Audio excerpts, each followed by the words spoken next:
તમે જીજુને પહેલી વાર મળવા ગયા તો તમે શું વાત કરી હશે એવું તો કહો. અમે તો માતાજીના મળમાં એકબીજાએ વાત કરી અને એકબીજાના મોજશોખ પૂછ્યા. એમાં અમારા બે જણના મોજશોખ સેમ જ આયા. એવું? હા. ઉભી રહો તને વાત કરું હવે.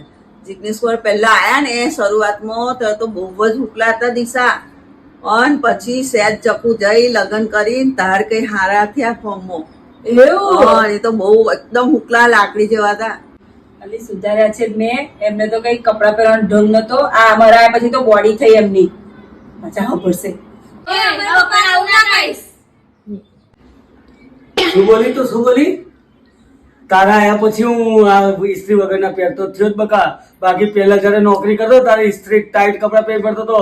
પગમાં બૂટ, મોજા, માથે ચશ્મા, ટોપી અને ઇસ્ત્રી ટાઈટ કપડા પહેરતો હતો. તારા આયા પછી 700 રૂપિયાની ઇસ્ત્રી તે વસાઈ રે પણ કોઈ દિવસ ઇસ્ત્રી મારીને તે મને પહેરાય જ ખરા ઇસ્ત્રી વાળા કપડા.